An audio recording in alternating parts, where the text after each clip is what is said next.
considerations. Therefore, we have to switch our mind to the term used in the section 2 subsection 24. Not only one occasion, two occasion it is used. In the first para also it is used and the first 4 lines. Thereafter when in the explanation also they have added that required in order to be to treat as a sale. Therefore, not only the involvement of goods, though the right is transferred immediately or subsequently, it won't make any difference. Involvement of goods is there, but unless cash, deferred payment, other valuable consideration is there, it cannot be brought into the tax net. Therefore, if this amendment has no impact so far as this particular part is concerned. Now coming to the section, Rule 58. Before coming into the Rule 58, as I earlier pointed out, in every taxation law, there are 3 important aspects are there. One, a charging aspect, a measurement aspect, and an incidence. So merely making a charging provisions, one cannot impose tax. So a measuring method is must. Without that measurement method, we cannot impose tax. So therefore, in Rule 58, they have tried to provide, I am not saying that they have provided, they have tried to provide, because it is subject matter of challenges, they have tried to provide some mechanism, some method of computation, that is the measurement provision. But in sometimes, they have forgot this incidence aspect. When the incidence arises, in some area they have forgot, in some area they have incorporated it. I will touch in the later course of my discussion. But measurement is must. That's why Rule 58 is there. Now in the Rule 58, what they did, original, prior to amendment, the total, how the material quantum involved in the execution of works contract is required to be arrived at, how it is to be arrived at. They have tried to simplify by bringing Rule 58. How the material quantum is required to be arrived at? Now out of the total contract value, out of the total agreement value, reduction by all these labor aspects. No need to discuss each and every aspect. You know that subcontractor value, labor charges, establishment charges, profit towards labor, all these aspects are there. After reduction of that, the balance quantum remains, will be treated as the material involvement in the execution of the works contract. But subsequently they put a note. If somebody unable to find accurately, then they have given a cyclo-styled formula that for so and so work 30% reduction against this labor, so and so work 25%. So far the builder co-developer is given the 30% they will have. Now in the footnote, they have put a note that the subcontract value is required to be reduced. That's why we are reducing subcontract value, and that too the subcontractor who is a registered subcontractor under the Local VAT Act. In this amendment, in the latest amendment, Rule 58, in the note, they have made a little bit change. Not only the value of the subcontract, but also the land cost which is required to be arrived under 1A is required to be deducted. Please keep in mind, I am talking about the land cost only. It has a greater significance. Because in 1A, the term used is not only the land cost, but also interest on the land. It is a very important, vital role which I should not forget to touch this aspect. Because in my earlier lectures, wherever the seminar, I could not be able to touch this aspect. I thought that I should touch this aspect. So in the note, they mentioned that subcontractor value is required to be reduced and the land cost which is to be arrived at under 1A is required to be reduced. But what about the interest on the land? It is a very important, term which affects the liability of a particular person. Not only in the tax law, in other laws also. So interest on the land. Now let us discuss that in the a little bit later. So what they have mentioned, the land cost and subcontractor value is required to be reduced in the latest agreement. Now when they came with 1A, they have tried how to arrive the land cost again. But before that, you will find the term used is land and interest on the land is required to be reduced. But when they touch about 1A or amendment 1A, now if you will go through, they are talking about the land only. The land is to be valued as per the provisions contained under the valuation rule under the Stamp Act. The valuation rule prescribed under Stamp Act, that is required to be followed. Prior to this latest amendment, you will find ready reckoner value of the land cost as on January is required to be reduced. If you look into that valuation rule and the ready reckoner, you will find land one part, then land and building, the valuation of the land and building along with FSI. It is written in that manner and the values are given area wise. Now here our complex situation is that we are talking about the calculation of our VAT liability, which includes not only the land, a structure standing on the land and interest on the land. These are the three aspects. Now land, if a plain land is there, somebody has entered into agreement, no doubt ready reckoner prescribes on the first side, land value. But here complex is all the three aspects are involved, because always the builder develops on his own land. It is not the case so far as the metro cities are concerned mainly. He acquires land from somebody else.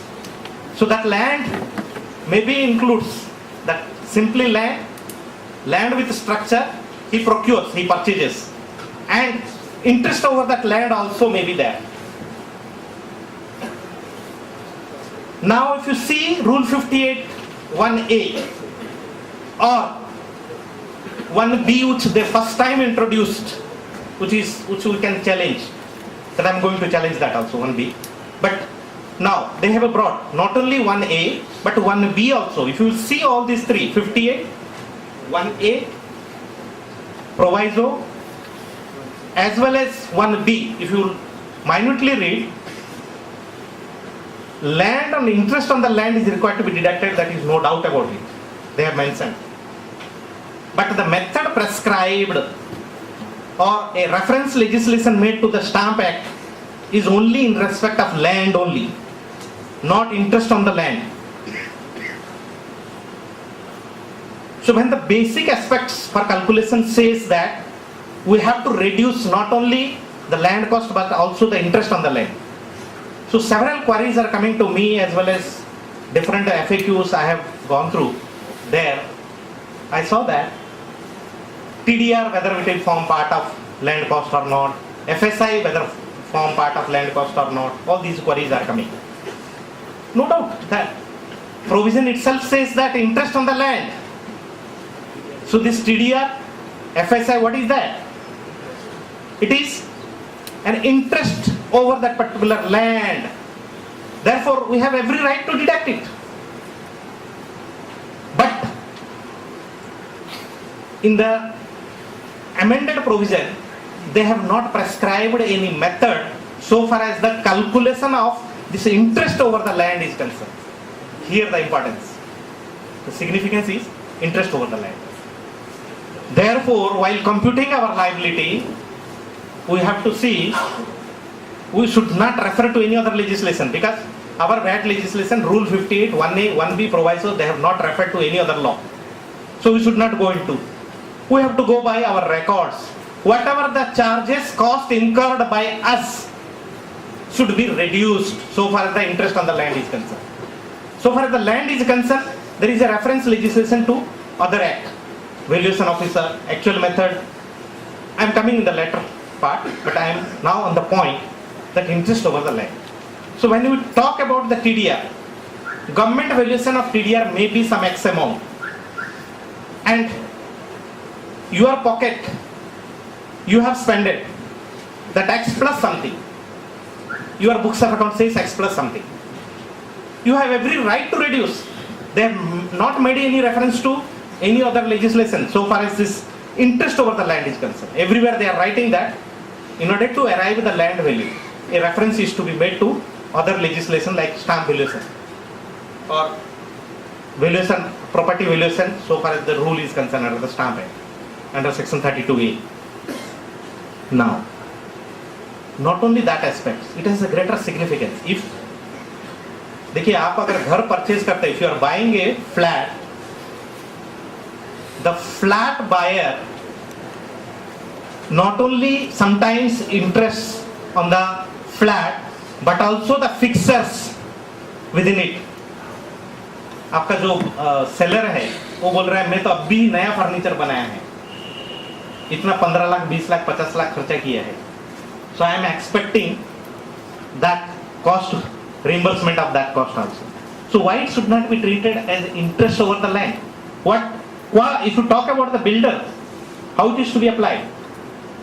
If a cooperative society is procured by a developer and demolishing that one, so not only the land is there, TDR, FSI, structures, trees, anything.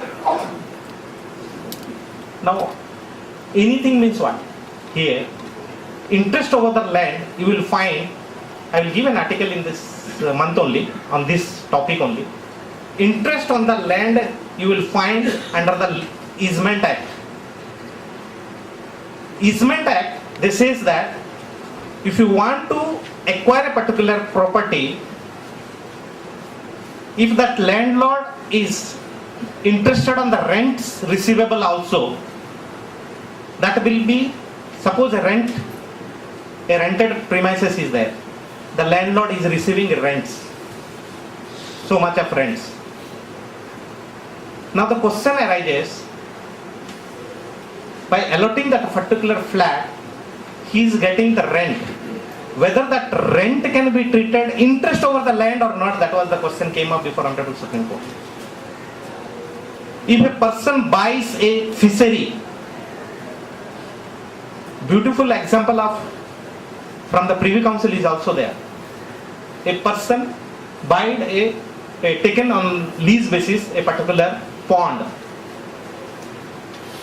Then one day he find that some bullock cart is running, so he protected that one. He said that you have no right to go in my field, I mean this pond, though that pond is empty in the summer I am talking about. In the winter it fills, then fishing starts. He said that your tenure is over.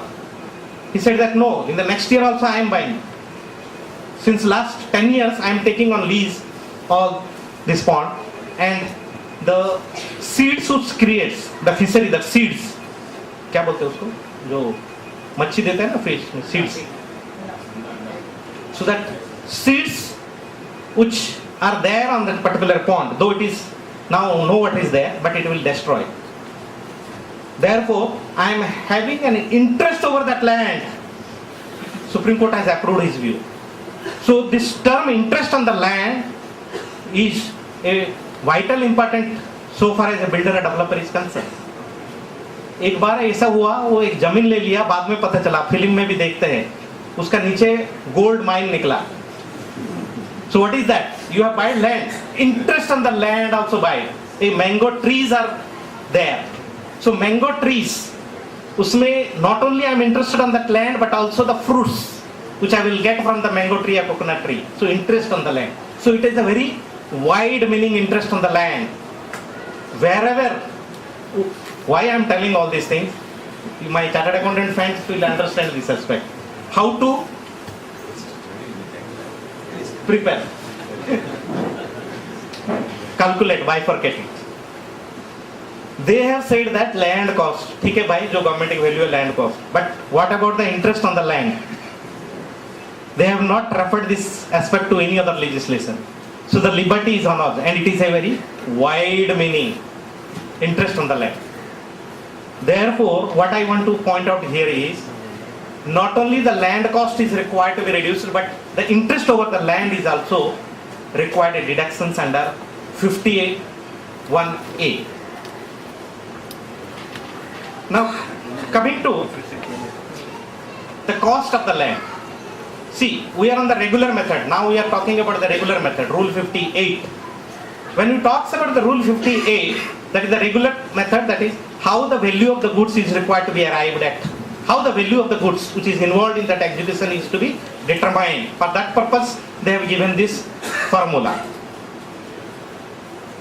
In that formula, the substantial quantum is land. Therefore, in view of the MCA judgment, they have amended and brought it that land cost is required to be reduced.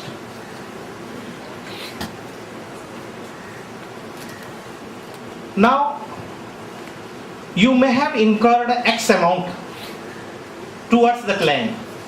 First, you have bought that land along with the interest on the land. Now, that is required to be reduced. What they say is that whatever the government valuation which is displayed in the ready reckoner is to be taken into account. You have taken, but your account says that you have incurred much more than that. If your account says that you have incurred much more than that, then what the latest amendment says, first you discharge the liability as per the ready reckoner, and when the assessment stage will come, we will quantify that. If the land cost is much more than that, then we will refund that amount. That is the amendment came now. What they say is, now land cost, as per the ready reckoner value, you have to reduce and discharge the liability. At the subsequent stage, you file the audit report, returns, assessment. If they find no, actual land cost is much more than what the ready reckoner says, then in such circumstances, you bring a certificate from the approved authority prescribed under section 32A. Under the 32A of the Bombay Stamp Act, they prescribes an authority. The authority is that registrar will send the matter to the collector of stamps. Then collector of stamp will value and issue a certificate. You have to bring that certificate, then only we will approve that and we will reduce it and grant the refund to you. That is the amendment came now under Rule 58. Very tedious procedure. Though you have incurred excess towards that land, I am talking about the land, not interest on the land. They are not referring this interest over the land to the valuation officer as per this provision. Only land. Suppose you have incurred 5 crores towards the land, but the ready reckoner value says that, and on which the stamp duty is also maybe discharged at 4 crores. But your books of account says that you have incurred 5 crores. Now the question arises, how much you are required to be deducted? 4 crore or 5 crore? They says no. You first reduce 4 crore as per the ready reckoner value and come with a certificate from the approved valuer under the Stamp Act. And on the excess amount of 1 crore which you have paid tax, you take refund from us, which is practically impossible to take a refund from the department. Now legitimate refunds are pending, we are fighting for that. Now approved valuer, this land cost is to be same. Now, coming to the effect of this particular amendment, now latest amendment. I think everybody has gone through that amendment. In this latest amendment, what are the impact or effect? We'll have to analyze this aspect. In L&T's judgment, Honorable Supreme Court constitution of 3 judges, larger bench, they said that the government has to bring some sort of simplification method in respect of 1A is concerned. In respect of 1A is concerned means what? They have not clearly stated that land cost is to be for the purpose of arriving at the land cost, you have to bring some sort of clarifications. They have not stated like that. What they said that? No, 1A is to be simplified so that easily the value can be determined. The value of the goods involvement and the immovable nature which is gone along with that structure, flats. Now what they have directed, please carefully, I am pointing out, you may kindly carefully note it, that Honorable Supreme Court consisting of 3 judges, they have said that the state has to bring some sort of simplification so far as the method of calculation of that immovable part is concerned by amending this 1A. What they did? Not only they have amended 1A, they have added something instead, plus 1B is also added under the garb of that. Now the question arises here.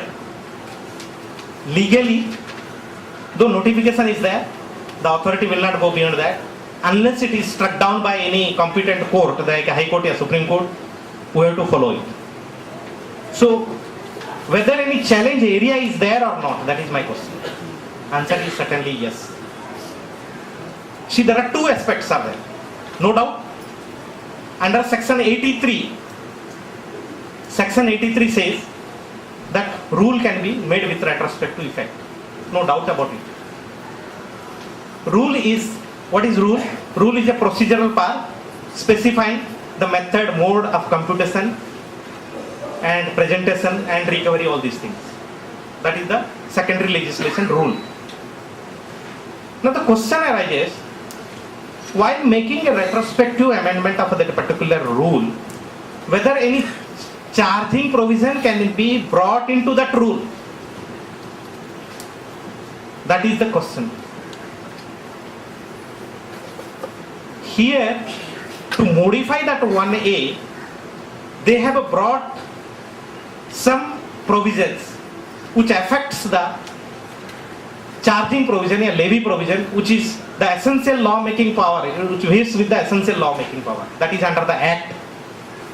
Unless the particular Act is clearly amends these aspects, this rule, secondary law, subordinate legislation cannot create a fixation which affects the chargeability. Therefore, wherever they have created the charge by adding 1A, a note or proviso, or 1B, whereby a chargeability is created, that is a very important aspect, constitutional validity.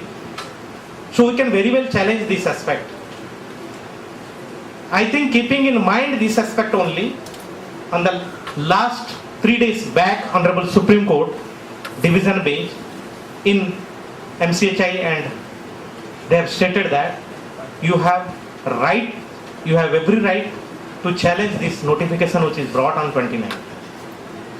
So this is one aspect which came to my mind, that when Supreme Court has made a side remark stating that unless a simplification formula is given under 1A, deduction is impossible. Therefore you bring some sort of method.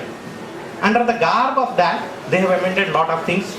Thereby they are creating a additional charge on the builder a developer, which can be challenged. Keeping in mind, I think this aspect only, or maybe some other aspects, the Supreme Court has stated that you have every right to challenge these notifications.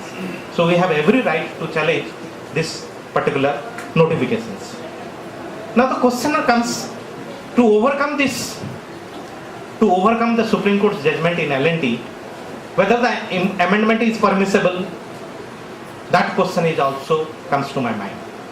That to overcome qua this calculation 58, qua the calculation rule 58, if in order to overcome the L&T's judgment, if they brought some sort of notifications in the secondary legislation, whether that is permissible, answer is no. A secondary legislation cannot supersede the authority given by the 3 judges bench.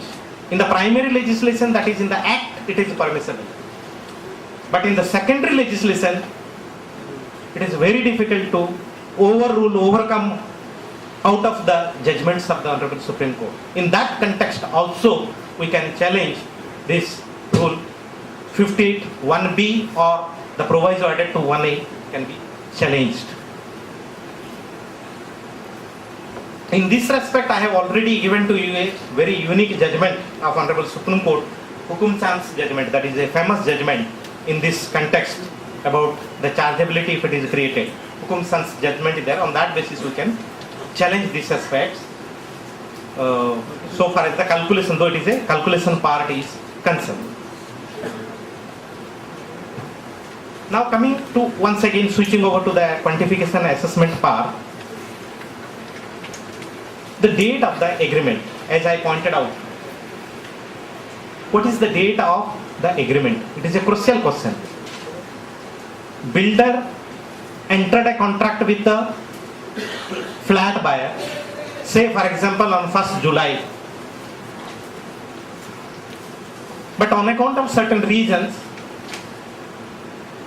one of the partner of that builder has not signed that agreement copy. That was signed afterwards, say on 30th July. Thereafter it was presented in the month of, say, November, before the registering authority for registration purpose. The question now arises, what is the date of the agreement from which the liability of the builder qua that flat buyer starts? Because what we are doing, we are calculating the liability. When we are calculating the liability, we have to see when the agreement is entered. Even Honorable Supreme Court, even KL Raja's judgment as well as the L&T's judgment says that any agreement, any involvement of goods after agreement will form part of sales price. Very categorically and expressly Honorable Supreme Court Division Bench in KL Raja, 3 judges bench in L&T's, very clear term they have stated that the liability will be computed on the involvement of goods from the date of agreement. So prior to the date of agreement, if any involvement is there, that cannot be brought under the clutches of this leviability. Therefore, when you have entered into an agreement with the buyer is very important for our purpose. Only the term used in the legislation is agreement to construct a flat. What do you mean by agreement when it is entered? That is the crucial question. So, when it is not stated, we can take the base